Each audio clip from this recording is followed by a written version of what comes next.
Of ರೋಡಿಗೆ ಮಾತ್ರ ಮಾಡ್ಸಿದ್ ಗಾಡಿ ಮಾತ್ರ ಮಸ್ತಾಗಿ ಹತ್ತಿತ್ತು. ಆದ್ರೆ ನನ್ನ ಚಪ್ಪಲಿ ಎಲ್ಲೇ ಉಳ್ಕೊಂತು. ನವೀನ್ ಬ್ರೋ ಸಾರಿ, ಬೇಜಾರು ಮಾಡ್ಕೊಂಬಿಡಿ.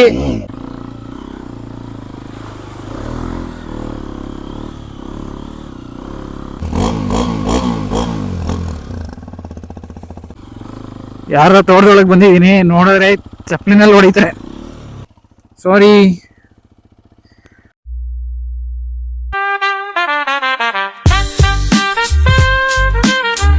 ಹೀರಾದವರು ಎಕ್ಸ್ಪಲ್ಸಿಗೆ ಮಾತ್ರ ಮಸ್ತಾಗಿ ಅಪ್ಗ್ರೇಡ್ ಕೊಟ್ಟಿದ್ದಾರೆ. ಸೀರಿಯಸ್ಲಿ ನಾನಂತೂ ಶಾಕ್ ಆಗ್ಬಿಟ್ಟಿದ್ದೀನಿ.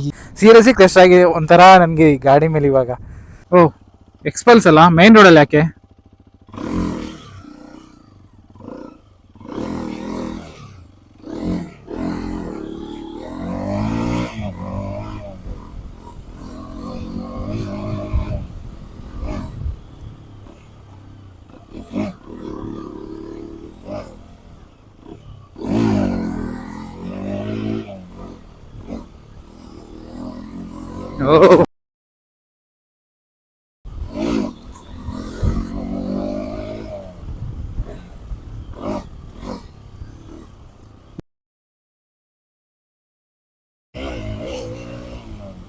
ಓ ರೋಸ್. ಎಕ್ಸ್ಪಲ್ಸ್ ಅಲ್ಲಿ ಲಿಕ್ವಿಡ್ ಕೂಲ್ಡ್ ಇರಲಿಲ್ಲ, ಸೊ ಇವಾಗ ಲಿಕ್ವಿಡ್ ಕೂಲ್ಡ್ ಅಪ್ಡೇಟ್ ಮಾಡಿದ್ದಾರೆ. 210cc ವಿತ್ 20 Nm ಟಾರ್ಕ್ ಕೊಟ್ಟಿದ್ದಾರೆ. ಸೊ ಮುಂಚೆ 5 ಗೇರ್ ಇತ್ತು, ಇವಾಗ 6 ಗೇರ್ ಇದೆ. ಸಿಂಗಲ್ ABS ಇದ್ದಿದ್ದು, ಇವಾಗ ಡ್ಯುಯಲ್ ABS, ಅದರಲ್ಲೂ ಸ್ವಿಚಬಲ್ ಕೊಟ್ಟಿದ್ದಾನೆ ABSನ. ಆಫ್ ರೋಡಿಗೆ ಮಾತ್ರ ಮಾಡ್ಸಿದ ಗಾಡಿ. ಸೊ ಇದಕ್ಕೆ ಕಾಂಪಿಟೇಷನ್ ಅಂದರೆ ಒಂದು ಕವಾಸಕಿಲಿ KLX ಇದೆ. So but KLX complete of road ಆಗುತ್ತೆ. ಏನು ಸ್ಮೂತ್ ಆಗಿರೋ ಇವರು ಕ್ಲಚ್ ಇದು.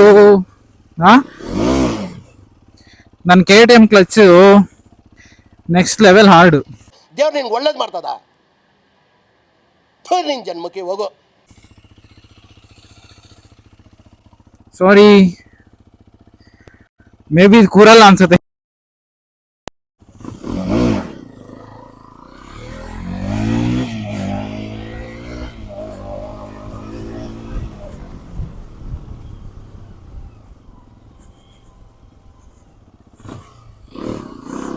ಆಫ್ ರೋಡ್ ಮಾಡಕ್ಕಂತ ನೆಕ್ಸ್ಟ್ ಲೆವೆಲ್ ಗಾಡಿ ಇದು. ಹಾರನ್ ಬೆಂಕಿ.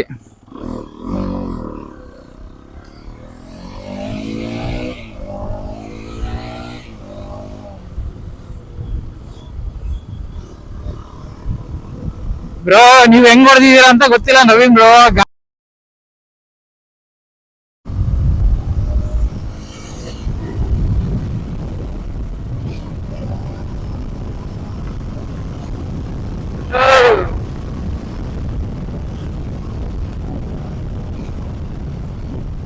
ಯಾವ ಹಳ್ಳಾಗಿಲ್ಲ, ಏನು ಲೆಕ್ಕ ಇಲ್ಲ ಇದಕ್ಕೆ.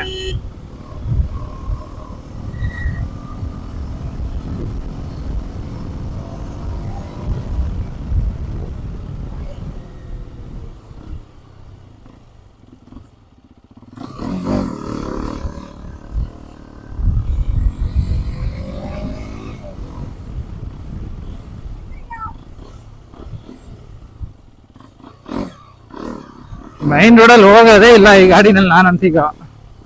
ಅದು ಸಕ್ಕತ್ತಾಗಿದೆ ಫೀಲು. ಅಪ್ಗ್ರೇಡ್ ಮಾತ್ರ ನೆಕ್ಸ್ಟ್ ಲೆವೆಲ್ ಅಲ್ಲಿ ಮಾಡಿದ್ದಾರೆ. ಹಳೆ ಎಕ್ಸ್ಪಲ್ಸ್ ಏನಿದೆ, ಇದು ಆಕ್ಚುಲಿ ಎಕ್ಸ್ಪಲ್ಸ್ ಅಂದ್ರೆ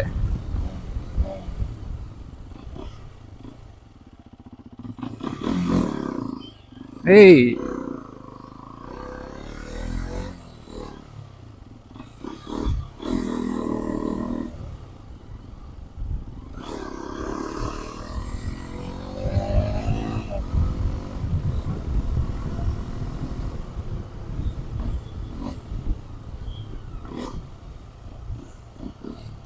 ಲೆಫ್ಟ್ ಹೋಗೋಣ ರೈಟ್ ಹೋಗೋಣ?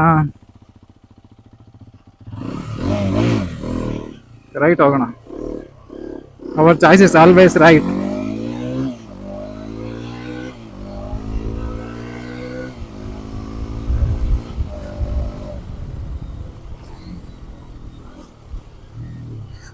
ಆಫ್ ರೋಡ್ಗೆ ಬಂದು ABS ಯಾಕೆ ಆನ್ ಮಾಡ್ಕೋಬೇಕು? ಮುಂದೆ ನೆರಳಲ್ಲಿ ನಿಲ್ಸೋಣ.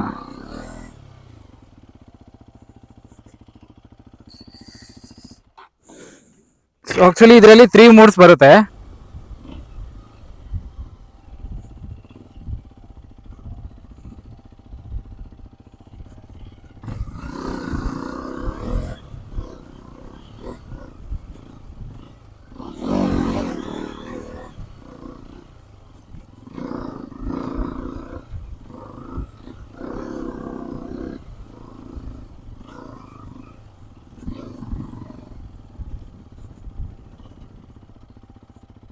ಫ್ಯೂಯಲ್ ಟ್ಯಾಂಕ್ ಬಂದು 13 ಲೀಟರ್ ಫ್ಯೂಯಲ್ ಟ್ಯಾಂಕ್ ಇದು. ಸೊ ಅರೌಂಡು 35 ಕಿಲೋಮೀಟರ್ ಕೊಡ್ತೀನಿ ಅಂದ್ರೂ 35 ಇಂಟು 13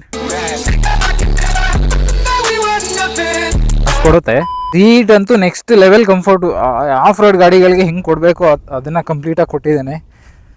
ಈ ಎಕ್ಸ್ಪಲ್ಸಲ್ಲಿ ಇನ್ನೊಂದು ವೇರಿಯಂಟ್ ಇದೆ. ಸೊ ಅದು ಬೇಸ್ ವೇರಿಯಂಟು, ಇದು ಟಾಪ್ ವೇರಿಯಂಟ್ ಆ್ಯಕ್ಚುಲಿ. ಇದನ್ನು ಮೇ ಬಿ 8 or 9 ಇತ್ತು ಅನಿಸುತ್ತೆ ಮುಂಚೆ ಎಕ್ಸ್ಪಲ್ಸಲ್ಲಿ. ಸೊ ಇವಾಗ 12:1 ಮಾಡಿದ್ದಾನೆ ಕಂಪ್ರೆಷನ್ ರೇಷಿಯೋ. ಸೊ ಇಲ್ಲಿ USB ಪೋರ್ಟ್ ಕೊಟ್ಟಿದ್ದಾನೆ ಚಾರ್ಜ್ ಹಾಕೊಳ್ಳೋದಕ್ಕೆ. ಸೊ USB ಪೋರ್ಟ್ ಏನದು? ಒಂದೇ ಪೋರ್ಟ್ ಕೊಟ್ಟಿದ್ದಾನೆ. C ಟೈಪ್ ಕೊಡಬೇಕಿತ್ತು.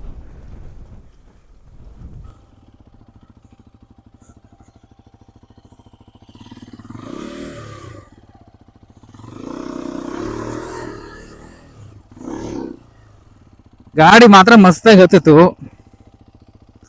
ಆದರೆ ನನ್ನ ಚಪ್ಪಲಿ ಎಲ್ಲೇ ಉಳ್ಕೊಂತು.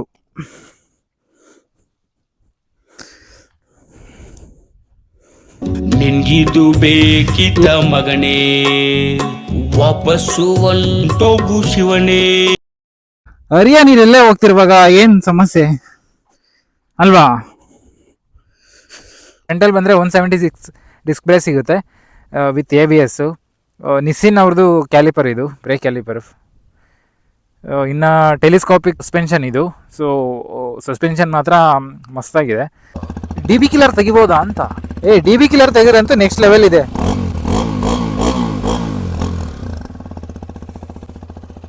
ಸ್ಪೆಸಿಫಿಕೇಶನ್ ಗೂಗಲಲ್ಲಿ ಹುಡ್ಕೋದ್ರೂ ಸಿಕ್ಬಿಡುತ್ತೆ. ಟ್ರಯಲಲ್ಲಿ ರೇರ್ ABS ಆಫ್ ಆಗುತ್ತೆ. ಸೊ ನೋಡೋಣ ಇವಾಗ ಹೇಗಿದೆ ಫೀಲ್ ಅಂತ.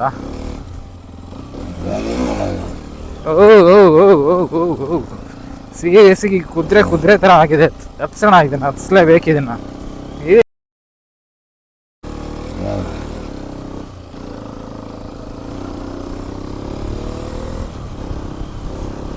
ಆಫ್ ರೋಡಿಗೆ ಏನು ಮಾಡಿದ್ದಾರೆ ಗುರು ಗಾಡಿ ಇದನ್ನ.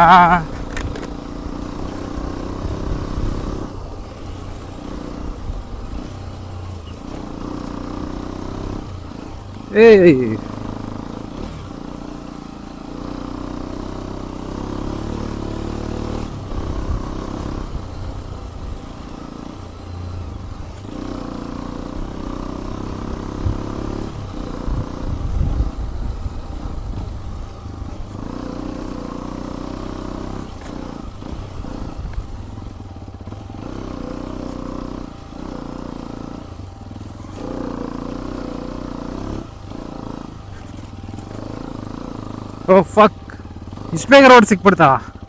ನಂಗೆ ರೋಡಲ್ಲಿ ಹೋಗೋಕೆ ಇಷ್ಟ ಇಲ್ಲ ಗುರು. ಇದು ವೆಯ್ಟ್ ಬಂದು 168 kg ಇದೆ. ಹಳೆ ಗಾಡಿಗಿನ್ನ ಒಂದು ಮೇ ಬಿ 6 to 10 kg ಜಾಸ್ತಿ ಇದೆ. ಬಟ್ ಆದ್ರೂ ವೆಯ್ಟೇ ಫೀಲ್ ಆಗ್ತಿಲ್ಲ ಸೀರಿಯಸ್ಲಿ. ನನ್ನ ಗಾಡಿ ಅಂತೂ ಓಡಿಸಿ ಸಾಕಾಗ್ಬಿಟ್ಟಿದ್ದು ಗುರು. ನನಗೆ ಸ್ಟ್ರೀಟ್ ಗಾಡಿ ನಂದು. ಆ ಸ್ಟ್ರೀಟ್ ಗಾಡಿ ಓಡಿಸಿ ಸಾಕಾಗ್ಬಿಟ್ಟಿದೆ. ನಮ್ಮ ಇಂಡಿಯನ್ ರೋಡಲ್ಲಿ ಹಳ್ಳೆಗಳು ಜಾಸ್ತಿ ಇದಾವಂತ ಅದನ್ನ ನೋಡ್ಕೊಂಡೆ ಮಾಡಿದ್ದಾರೆ ಅನ್ಕೋತೀನಿ ಮೇ ಬಿ. ಅಲ್ಲ, ಯಾವ ರೋಡು ಸರಿ ಇಲ್ಲಲ್ಲ, ಅದಕ್ಕೆ ಮೇ ಬಿ ಮಾಡಿರೋದು. ಹಂಪ್ಸ್ ಇದೆ ಇಲ್ಲೊಂದು, ಆ ಹಂಪ್ಸ್ ಎಲ್ಲ ನೋಡಂಗೆ ಇಲ್ಲ ಇದರಲ್ಲಿ.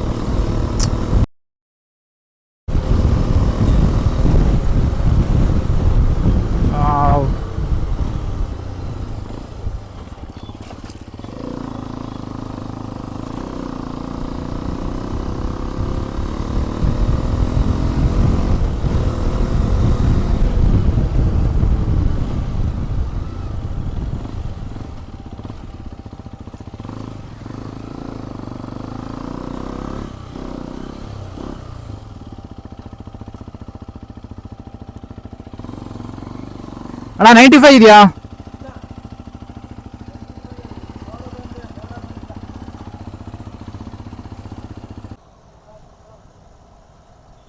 ಬ್ಯಾಕಲ್ಲಿ ಬಂದು ಮೊನೋಸಾಕ್ ಸಸ್ಪೆನ್ಷನ್ ಇರೋದು. ಸೊ ಇದರಲ್ಲೂ ಬ್ಯಾಕ್ ವೀಲೇನೋ ABS ಇರುತ್ತೆ, ಸ್ವಿಚಬಲ್ ABS. ಇದು 220 mm ಡಿಸ್ಕ್ ಬ್ರೇಕ್ ಇರೋದು.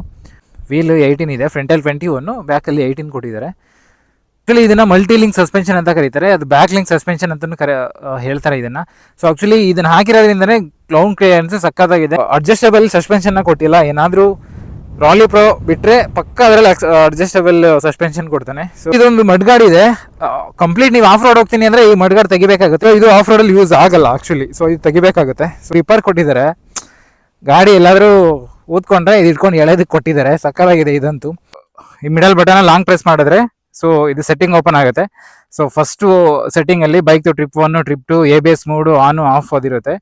ಸೊ ಆ್ಯಕ್ಚುಲಿ ನಮಗೆ ಬೇಕಾಗಿರೋದು ABS ಟ್ರಯಲ್ ಬೇಡ, ಅಂಕನ್ ಆಫ್ ರೋಡ್ ಹಾಕೊಂಡಿದ್ದೀನಿ ಇವಾಗ. ಸೊ ಹಿಂದೆ ಬಂದರೆ ಡಿಸ್ಪ್ಲೇ ಇರುತ್ತೆ. ಡಿಸ್ಪ್ಲೇನಲ್ಲಿ ಅಪಿಯರೆನ್ಸು ನೈಟ್ ಟು ಡೇ ಇರುತ್ತೆ. ಸೊ ಅದು ಸೇಮ್ ಆಟೋ ಇಟ್ಟಿದ್ದಾರೆ. ಸೊ ಬ್ರೈಟ್ನೆಸ್ಸು ನಿಮ್ಗೆ ಯಾವ ಥರ ಬೇಕು ಆ ಥರ ಸೆಟ್ ಮಾಡ್ಕೋಬೋದು. ಮತ್ತು ವಿಡ್ಜಸ್ಸು, ಸೊ ಮೇನ್ ಡಿಸ್ಪ್ಲೇನಲ್ಲಿ ಯಾವುದೇ ಥರ ಇನ್ಫಾರ್ಮೇಷನ್ ಬೇಕು ಅದನ್ನ ಇಲ್ಲೇ ಸೆಟ್ ಮಾಡ್ಕೋಬೋದು. ನೆಕ್ಸ್ಟ್ ಡೇಟ್ ಆ್ಯಂಡ್ ಟೈಮ್ ಇರುತ್ತೆ. ಯೂನಿಟ್ಸ್ ಆಕ್ಚುಲಿ ಇದರಲ್ಲಿ ಡಿಸ್ಟೆನ್ಸ್ ಸೆಟ್ ಮಾಡ್ಕೋಬೋದು, ಇಲ್ಲ ಮೈಲ್ಸ್ ಸೆಟ್ ಮಾಡ್ಕೋಬೋದು. ಇದೊಂದು ಒಳ್ಳೆ ಆಪ್ಷನ್ ಆಗುತ್ತೆ ಇದರಲ್ಲಿ. ಸೊ ಇನ್ನು ಫ್ಯೂಯಲ್ ಕನ್ಸಪ್ಷನ್ ಅಷ್ಟೇ, ಕಿಲೋಮೀಟರ್ ಪರ್ ಅವರ್ ಅದು ಬೇರೆ ಥರ ಸೆಟ್ಟಿಂಗ್ ಇರುತ್ತೆ. ಬೇಕಿದ್ರೆ ಅದನ್ನು ಸೆಟ್ ಮಾಡ್ಕೋಬೇಕಾಗುತ್ತೆ. ಸೊ ಇನ್ನು ನೆಕ್ಸ್ಟ್ ಬಂದರೆ ಡಿಸ್ಪ್ಲೇ ಆಯಿತು. ಸೊ ಕನೆಕ್ಟಿವಿಟಿ ಬಂದು ಬ್ಲೂಟೂತ್ ಕನೆಕ್ಟಿವಿಟಿ ಇರುತ್ತೆ. ಟರ್ನ್ ಬೈ ಟರ್ನ್ ನ್ಯಾವಿಗೇಷನ್ ಸಿಗುತ್ತೆ ಮ್ಯಾಪ್ದು. ಮತ್ತು ಅಬೌಟ್ ಇದು ರೈಡರ್ ಇನ್ಫಾರ್ಮೇಷನ್ನು, ಸಾಫ್ಟ್ವೇರ್ ವರ್ಷನ್ನು, ಡಿಕ್ಲರೇಷನ್. ಈಗ ಆಫ್ ರೋಡ್ ಇರೋದ್ರಿಂದ ABS 2 ಆಫ್ ಆಗಿದೆ. ABS ಆಫ್ ಆಗಿರೋದು ಇಲ್ಲಿ ಸಿಗ್ನಲ್ ತೋರಿಸುತ್ತೆ.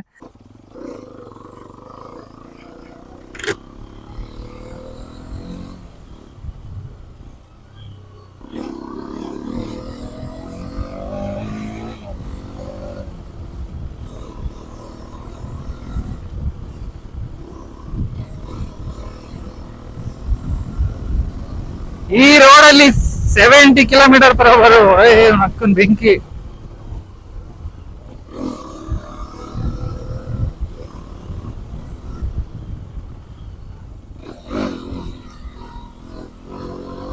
ಸ್ವಲ್ಪ ಬಾಬ್ಲಿಂಗ್ ಆಗುತ್ತೆ, ಅದು ABS ಆಫ್ ಆಗಿರೋದ್ರಿಂದ. ಇದೆಲ್ಲ ಓಕೆ. ಟ್ರಯಲ್ ಬೇಕಿದ್ರೆ ಹಾಕಬಹುದು.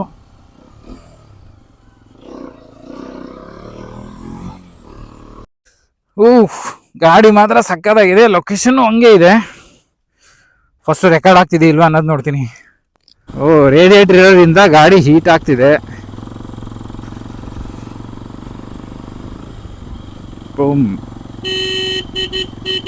ಹಾರನ್ ಮಸ್ತ್ ಕೆಲ್ಸುತ್ತಲ್ಲ, ಹಾರನ್ನು ಕೆಲ್ಸುತ್ತೆ.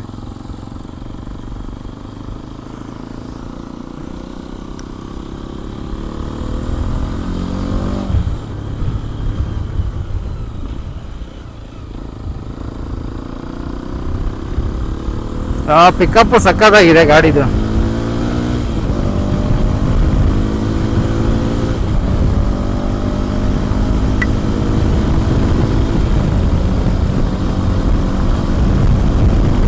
ಇಲ್ಲ ಯಾವುದಿಲ್ಲ. 80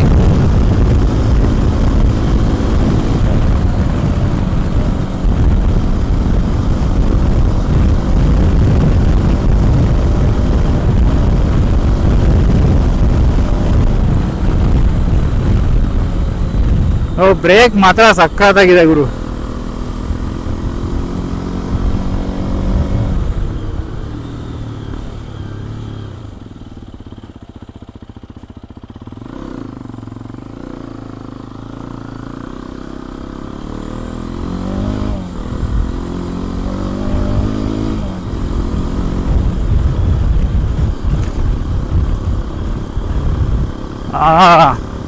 ಕುಶನ್ ಮಸ್ತಾಗಿದೆ.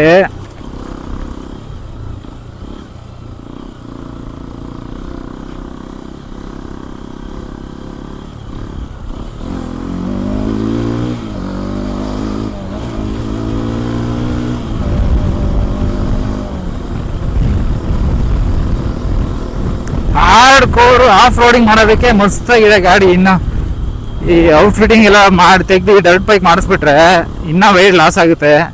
ವೆಯ್ಟ್ ಲಾಸ್ ಆದರೆ ಇನ್ನೂ ಮಸ್ತಾಗಿರುತ್ತೆ.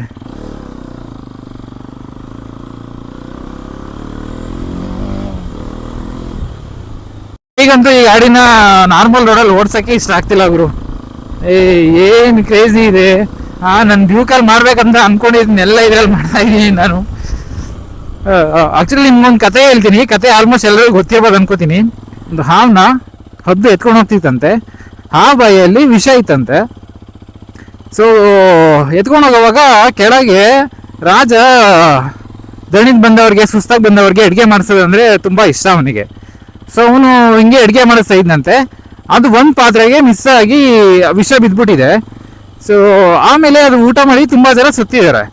ಸೊ ಆಮೇಲೆ ಚಿತ್ರಗುಪ್ತ ಕೇಳಿದ್ನಂತೆ ಅಮ್ಮನ್ನ, ಈಗ ಈ ಪಾಪ ಎಲ್ಲ ಯಾರ ಮೇಲೆ ಹಾಕೋದು ಅಂತ. ಅದಕ್ಕೆ ಯಮಧರ್ಮರಾಯ ಏನು ಹೇಳಿದಾನೆ, ಅವನು ಯೋಚನೆ ಮಾಡಿದಂತೆ, ಅವನಿಗೂ ಗೊತ್ತಾಗಿಲ್ಲಂತೆ ಯಾರ ಮೇಲೆ ಹಾಕೋದು ಅಂತ. ಸೊ ಅದಕ್ಕೆ ಒಂದ್ಸರಿ ವಿಷ್ಣುನ ಕೇಳೋಣ ಅಂತ ಅಂದಂತೆ. ಸೊ ಆಮೇಲೆ ವಿಷ್ಣುನ ಹೋಗಿ ಕೇಳಿದ್ರಂತೆ, ಹೇಳ್ತೀನಿ ಯಾರ ಮೇಲೆ ಹಾಕೋದು ಅಂತ ಅಂದ್ಬಿಟ್ಟು ಇದಕ್ಕೆ ವೇಷ ಹಾಕೊಂಡು ಬರ್ತಾ ಇದ್ದಂತೆ. ಆ ಊರ ಹೆಬ್ಬಾಗ್ಲಿರುತ್ತಲ್ಲ, ಆ ಹೆಬ್ಬಾಗ್ಲಲ್ಲಿ ಒಂದು ಅಜ್ಜಿ ಎಲಡ್ಕೆ ಹಾಕೊಂಡು ಕೂತಿತ್ತಂತೆ. ಇವನು ವಿಷ್ಣುನ ನೋಡ್ಬಿಟ್ಟು ಎಲ್ಲಿ ಹೋಗ್ತಿದ್ದೀರಾ, ಊರೊಳಗಡೆ ಹೋಗ್ತಿದ್ದೀರಾ, ಅಲ್ಲಿ ರಾಜ ಊಟ ಹಾಕ್ಸ್ತಾನೆ, ಹಾಕ್ಸಿ ಎಷ್ಟೋ ಜನ ಸತ್ತಿದ್ದಾರೆ, ಹೋಗಿ ನೀವು ಸತ್ತೋಗ್ತೀರಾ ಅಂತ ಹೇಳ್ತಿದ್ದಾರಂತೆ. ಸೊ ಅದಕ್ಕೆ ಅವನು ಆಮೇಲೆ ಯಮಧರ್ಮರಾಯನ ಹತ್ರ ಬಂದು ಅಲ್ಲಿ ಅಜ್ಜಿ ಕೂತಿದ್ದಾಳಲ್ಲ, ಈ ಪಾಪ ಎಲ್ಲ ಅವ್ರ ಮೇಲೆ ಹಾಕು ಅಂತ. ಸೊ ಅದಕ್ಕೆ ಅರ್ಧ ಬರ್ಧ ನಾಲೆಡ್ಜ್ ಇರೋರು ಮತ್ತೆ ಗೊತ್ತಿಲ್ಲದೇನೆ ಏನೋ ಮಾತಾಡೋರು ಅವರೆಲ್ಲ ಏನು ಮಾಡ್ತಿರ್ತಾರೆ, ನಾವು ಮಾಡಿರೋ ತಪ್ಪನ್ನ ಹಂಚ್ಕೊಂತಿರ್ತಾರೆ. ಸೊ ಅಂಥವ್ರು ಇರಬೇಕು, ನಾವು ಮಾಡಿರೋ ತಪ್ಪನ್ನ ಹಂಚ್ಕೋಬೇಕು ಅಂದರೆ ಅಂಥವ್ರು ಇರಲೇಬೇಕು.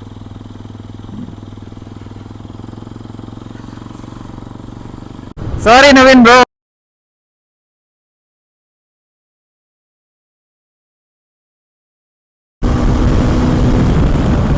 ಏನ್ ಬಾಂಬ್ ಹೋಗುತ್ತೆ ಗುರು ಗಾಡಿ.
ನಮ್ಮೂರ್ ಕೆರೆ ಇದು.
ಯಾರ ತೋಟದೊಳಗೆ ಬಂದಿದ್ದೀನಿ, ನೋಡಿದ್ರೆ ಚಪ್ಪಲಿನಲ್ಲಿ ಹೊಡಿತಾರೆ.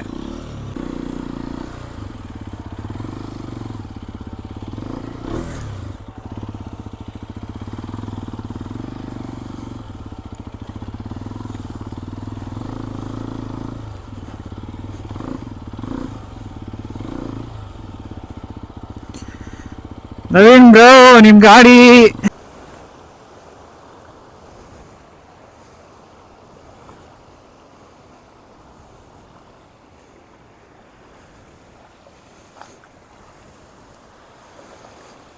ನನ್ನ ತಮ್ಮ ಇಸ್ಕೊ ಬಂದಿದ್ದಾನೆ. ಈ ಗಾಡಿನ ಇವಾಗ ನೋಡಿದ್ರೆ ಬೈತಾರೆ ನನಗೆ. ನೀರು ಹಾಕೊಂಡು ಹೋಗ್ಬೋಣ.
ಏನ್ ಬಾಂಬ್ ಆಗಿದೆ ಗುರು ಗಾಡಿ ಇದು. ನಿಜವಾಗ್ಲೂ ರೋಡಲ್ಲಿ ಓಡಿಸೋದಕ್ಕೆ ಇಷ್ಟ ಆಗ್ತಿಲ್ಲ ನನಗೆ.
ಮತ್ತೆ ಭೇಟಿಯಾಗೋಣ.